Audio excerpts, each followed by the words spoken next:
Дэмчгээс ч өөр аргагүй.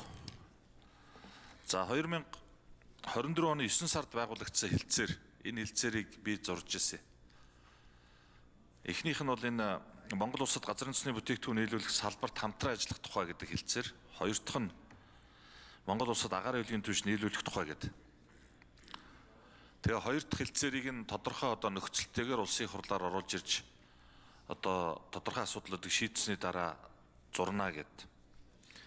Тэгээ энэ нөгөө хуулийнхаа дагуу л явж байгаа. Энэ хэлтсээрийг улсын хурл хуулийн дагуу сойрхон батлах ёстой. Тэгжээч хүчин төгөлдөр болох юм. Тэр асуудлаараа л явж байгаа. Тэгээд хайрын 1 жил гарангийн хугацаа бид хэд алдчихж байгаа. Улс төрчсөн, цаг алдсан, засаж залруулаад тухайн үед нь батлаад явуулах боломжтой байсан ийм л хэлтсээр. Тэгээд тэрний ард дээр юу боллоо? Монгол улс анх удаага хийж байгаа хэлтсээр шүү дээ. Газрын төсний бүтээгдэхүүн нийлүүлэх. Эргээд нөгөө талтайгаа барьж ярих юу ч байхгүй. 2 удаа бензин тасалтаад дамжны сайдыг бараг л дүүжилж алангаал алдсан. Тэгэл тасарч байгаа байхгүй. Тэгэд энэ хэлцээртэй байсан бол бид нар бас нэг цаас бариад ярих юм боломж байсан. Тэгээд яасан дараагаар нь Монгол улсын бүхэл томцууд, төрийн өндөрлгүүд, сайдууд очиод тэнд нь очиод бүхэлзүүл энэ асуудлаа яаралтай бид нар батлана гэж ингээл ярьж байгаа шүү дээ. Бид нар гадаад улсад ялангуяа хоёр хөрштэй нэг тийм барьцгүй, хулих, худлаа ярьдаг ийм л имижтэй болчиход байгаа шүү дээ. Энд бол улсын хурл бас тодорхой хэмжээгээр буруутай гэж би боддог. Тэгэхээр өнөөдөр энэ хэлцээрийг бас батлаад бас нэг барьж очих цаастай л болмоор байгаа. За хоёрдугаарт нь энэ түлшний үн өссөн. Энэ сая орон нутаг тойргоор яваад ирсэн. 4500 сэлэнгэд хаврын тариалт, түнсийн ногооны тариалт явж байна. Тун удахгүй ингээл бид хэд байж тал наадам гэж байж тал ургац хураалт болчихно. Инфляцийг хөөргөдөг томоохон хүчин зүйлүүдийн эхний 3 дотор нь энэ бензин түлшний үн ордог. Энэ жилийн инфляц их өндөр гарна да. Тэгээд инфляц өндөр гарахаар бид нар өнгөрсөн парламентын үед баталж өгсөн нөгөө ахмадынхаа тэтгэврийг нэмэх хувь чинь энтэй уялдаад дахиад яваад байна. Ингээ улсын төсвийн асуудал бас л хүнд болоод байна. Тэгэхээр иймэрхүү зүйлүүд байгаа учраас энэ эхлээд бид нар нийлүүлэлттэй аюулгүй болгож авъя. Дараагаар нь бас яаралтай үнийн асуудлаа ярмаар байна. За энэ газрын төсний бүтээгдэхүүн үйлдвэрлэл дээр нэмэлт 1 минут авчих. Туван гишүүнд асуултаа асууя. Нэмэлт минут. За энэ саяхан бид нар энэ гадаад зээлийн ашиглалт гэдэг нэг ийм өнгөлөн далдалт нэртэй. Тэгвэл ямар ч байсан урагшлуулад энэ газрын төсний бүтээгдэхүүн үйлдвэрийн санхүүжилтийг Эрдэнэ өрөнгийн усан цахилгаан станцын санхүүжилтийг шийдсэн. За нөгөө ашиглалтанд орох хугацаа ер нь нэлээд цагийн хугацааны хувьд бол 1 жил гарангийн хугацаа байгаа. Ер нь дөгцсөн.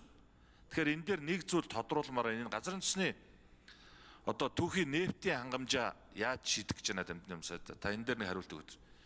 Казахстан ч гэж яриад манайх хилэлтгүй улс яриад өшөөч араб гэд ингээд нэлээд явж байгаа. Бид нар нөгөө төрөний Ганбаатар гишүүний хэлсэн айлаас ирэхээр авдрах гэдэг шиг Петрочайна Дачин Тамсаг компани удирдлагуудтай ер нь уулзч үзсэн үү? Олборлолтоо хөрөнгө оруулалтаа нэмэгдүүлэх тал дээр ер нь ямар арга хэмжээ авбаа? Энэ асуудал та нэг хариулт өгөөч. За аж үйлдвэрийн сайд дамжны хариулъя. За туан сайд маань бас адилхан зовлон үрж исэн хүний хувьд яг л асуудлуудаа яг хэлж байна. Тэгээд баярлалаа дэмжиж байгаа. Түлшний үн бид бас таал мэдж байгаа да. Бид нар очиж тасралтгүй л гуйшиж үдэг. Тэгж байгаа ямар ч байсан нэг сая 4-р сард бол үндсэндээ түлшний үн 1 литр нь Улаанбаатар хотод 6700 хүрэхээр байсан. Тэгээ бид нар 4300 дээр ямар ч байсан Орос улбаны улсын дотоодын зах зээлээр барья гэж тохирч барьлаа. Газар тариалангийн бүс нутгууд, газар тариалангийн манай орны хаврын тариалалтанд нэг 7500 тонн хэрэг болдог. 7500 тонныг бол аж ахуйн нэгжүүдтэйгээ ярьж байгаад бас яг хуучин үнээр нь 3400 төгрөгөөр нь нийлүүлсэн. Тэгэхээр яг шууд тариалттай холбоотой зардал дээр бол харьцангуй хөнгөн тусах байх гэж бодож байна.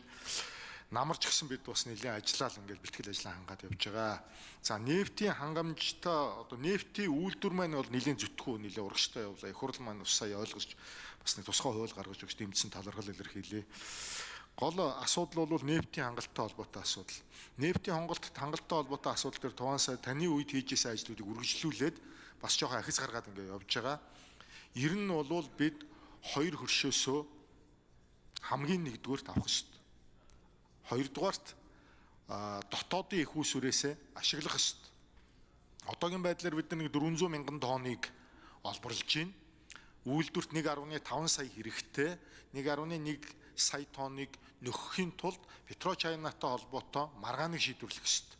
Петрочайнатай бид дэлхийн одоо таны үеэс эхэлсэн ажил байгаа дэлхийн бүхэл одоо нефтийн компаниуд руу, эрэл хайгуулын компаниуд руу бүгднлөө нь захидал явуулж манай оронд хайгуу судалгаа хийгээч гэдэг хүсэл тавьдаг, сонирхдоггүй, ирдэггүй. Ганц байгаа одоо идэвхтэй ажиллаж байгаа нь бол Бүгднайрамх Хятад улсын 2 компани ажиллаж байна. Петрочайна гэдэг бол дэлхийн хамгийн том нефть олборлагч компани. Энэ компаниг ер нь зовоосондоо одоо нинүгөө л хэдүүлээрээ хууль буцааж ашиглаад газрын тосны асуудлыг ашигт малтмалын хууль ашиглаж торгоод за тэгээ одоо орон нутагта сайн дураараа юм хийгээд өгөө гингүүт нь ковид таараа жоохон хоошлонгууд нь шүүхт өгөөд торгуулад энэ бол одоо манай хууль эрх зүйн орчны алдаа нөхцөл байдалтай холбоотой байгаа. Тэгээ энэ дээр бол бид Петрочайнатай хилцээр хийгээд явж байна. Хуулийн байгууллагууд руугаа одоо бас хандаж энэ асуудлуудаа шийдвүлээч гэдэг хүсэл тавиа явж байгаа. Хоёрдугаар асуудал бол одоо бид бас эдийн засгийн эрхчлөлттэй холбоотой. Өөрөлдвөл энэ урд өршөлтөйгөө харилцах харилцаанд нин үйлхэд одоо Бүгднайрамх Хятад ард улсаас орж ирсэн хамгийн том хөрөнгө оруулалт бол энэ Петрочайна шүү дээ. 4 тэрбум долларын хөрөнгө оруулалт орсон. Хөрөнгө оруулалтаа нөхөж дуусаагүй байгаа 3 тэрбум доллароо нөхсөн цаана тэрбум доллароо нөхөж чадаагүй байгаа юм аж ахуй нэгж.